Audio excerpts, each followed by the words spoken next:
Elite Special Forces are some of the best trained and most formidable units a country can boast. Whether emerging from the water to silently take out guards, or storming a plane to rescue the hostages and eliminate the hostage takers, Special Forces take on some of the hardest missions and live some of the most secret lives in the military world. These troops are the ones that states look to in order to get the job done. Let's get started. Black Storks, Pakistan. The Special Service Group, SSG, is better known in the country as the Black Storks because of the commando's unique headgear. Their training reportedly includes a 36-mile march in 12 hours and a 5-mile run in 50 minutes in full gear. Only about 5% of recruits make it through to the Pakistan SSG due to the tough nature of this 9-month training course, which also includes extensive hand-to-hand combat and an airborne school. The Black Storks are trained for a variety of environments, including mountain, desert, jungle, and underwater. During the early Cold War, they trained and served alongside U.S. Special Forces, and more recently, the Storks have focused on local anti-terrorist operations, counterinsurgency, and intelligence collection. In October 2009, the commandos stormed an office building and rescued 39 people taken hostage by suspected Taliban militants after an attack on the Army's headquarters. JTF-2, Canada. JFT-2 stands for Joint Task Force 2, and it's the jewel in the crown of Canada's Special Forces. They deployed to Vancouver in 2010, ready to intervene if terrorists took aim at the Winter Olympics. This group is trained to handle chemical, biological, radiological, and nuclear threats against the worst-case scenario, when a terror strike proves more than local police forces can handle.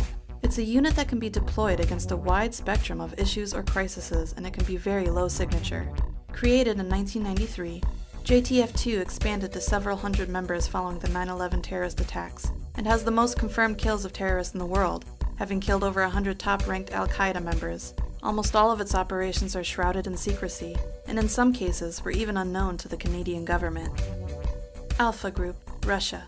Now, what about Spetsnaz? Well, to keep it simple, Spetsnaz is a general term for all Russian special forces.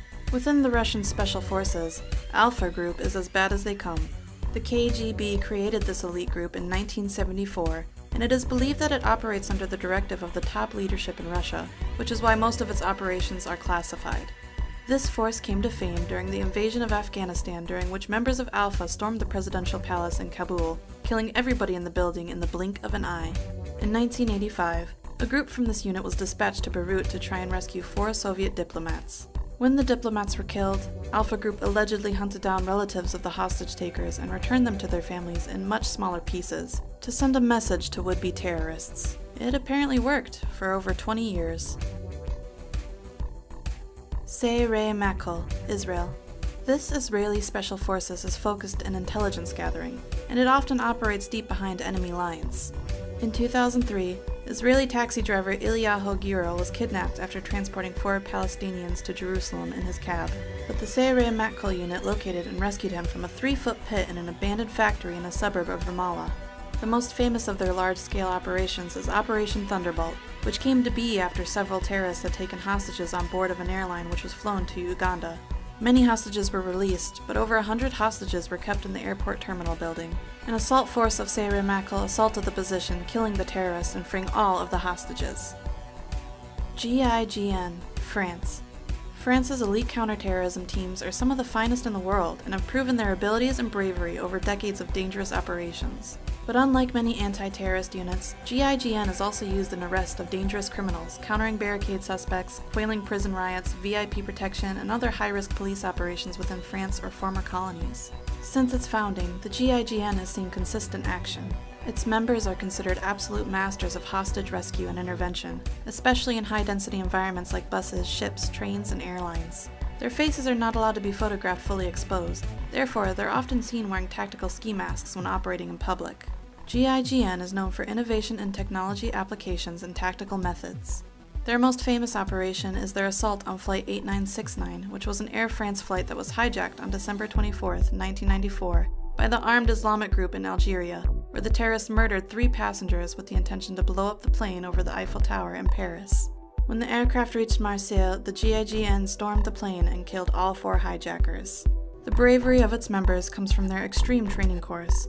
In fact, the training is so extreme that the GIGN has lost more men during training than during their 1,000-plus operations.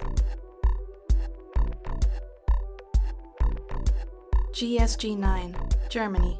The GSG-9 was formed after the failure of the German police to rescue 11 athletes kidnapped by a group of terrorists during the Munich Olympics, where all the athletes, 5 of the terrorists, and 1 police officer were killed during the rescue attempt. In their first major mission, they took a group of 4 terrorists who had hijacked a Lufthansa flight in Somalia. 3 of the terrorists were killed, and the 4th captured during the rescue, but none of the 86 hostages were killed. Between 1972 and 2003, the GSG-9 had successfully completed over 1,500 missions, and yet only discharged a weapon 5 times, 2 of which were to shoot the attacking dogs of people they were trying to arrest. An estimated 300 to 400 people now work within the GSG-9, but the exact figure is not known. Its work today concentrates on counterterrorism, hostage situations, and disarming bombs. J.W. Grom, Poland. The Grom is the leader in Poland's anti-terrorism efforts. It was named after the Silent Unseen, which was Poland's elite World War II Special Operations Unit. The Grom began its operations in 1990, and it mostly deployed in unconventional warfare roles as they have special training in operational maneuvering response. Since the terrorist attacks of 2001, the Grom has been deployed alongside U.S. Special Operation Forces in Iraq, Afghanistan, and elsewhere. During this time, they have developed a close working relationship with the U.S. Navy SEALs and have a well-earned reputation of being one of the fiercest and most competent special forces on the planet. Their training includes a variety of disciplines. All of the soldiers undergo the same specialized training in anti-terrorism and special operations, as well as frogman, sniping, and parachuting. In 4-man teams, each soldier must be prepared to assume the respective responsibilities of his colleagues should it become necessary. Approximately 75% of ground personnel are trained as medics or paramedics and can speak multiple languages. In addition, each group is supported by several professional physicians. Navy SEAL Team 6, USA. You knew these guys were going to have to show up sometime, didn't you? The SEALs are an American Special Forces group created in 1962 which have achieved near mythical status. This is, in part, thanks to Operation Neptune Spear, the mission in which SEALs killed Osama bin Laden, the leader of Al-Qaeda in 2011. One interesting fact about this mission is that the aircrafts used in the raid were from Area 51. In fact, specially modified helicopters carried Red Squadron of SEAL Team 6 to Pakistan for the raid on Osama bin Laden's compound. The Black Hawks were fitted with top-secret radar spoofing technology, allowing U.S. forces to slip across the border unnoticed. These stealth aircrafts were developed and tested at the infamous Area 51, near Groom Lake, Nevada. SEALs will usually penetrate behind enemy lines and finish their mission before the enemy realizes that they're there. One quality that makes them so effective on land, air, or even at sea. In fact, the word SEAL stands for sea, air, and land, meaning that these soldiers can fight any form of threat, anywhere. The physical and mental strength required to make it in this force is ridiculously high. Training takes over a year, and most applicants can't even get past the physical qualification test, which involves a lot of swimming, push-ups, sit-ups, and running, all accomplished in a very strict time limit. Get past that, and you enter general training. Past that, and you move on to SEAL qualification training, which then opens the door to specialized training. All of this ensures the SEAL members are physically and mentally as tough as nails and capable of undertaking the most difficult operations in the world, wherever that may be. SAS, UK. No other elite special force in Europe can claim to be better than the SAS.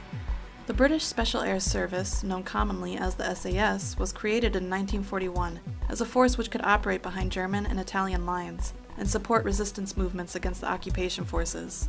The training that a recruit has to go through in order to become part of the SAS is extremely difficult, since in addition to the 40-mile march, the 2-mile swim, and the push-ups and pull-ups, you have to survive in the jungle to learn survival and navigational skills, after which you endure survival practice. The final test is a 36-hour interrogation session meant to break the candidate's will. Not convinced this is better than the SEALs? It may help you to know that the SAS is also trained by MI5 and MI6 security and intelligence services to undertake counter-espionage operations. It's like having a SEAL and James Bond all rolled into one. Their insignia bears the phrase, "Who dares wins." Number 1. Delta Force, USA. Delta Force is a unit unto itself, composed of members from all branches of the military. The force is armed with cutting-edge weaponry, and its operations remain highly guarded secrets, but you can bet they're in the vanguard of any American-led operation. Its members are not called soldiers, but operators, and are said to shun the traditional philosophies of military life. They wear civilian clothes and they work for whomever needs them, for the Army, the FBI, and the CIA.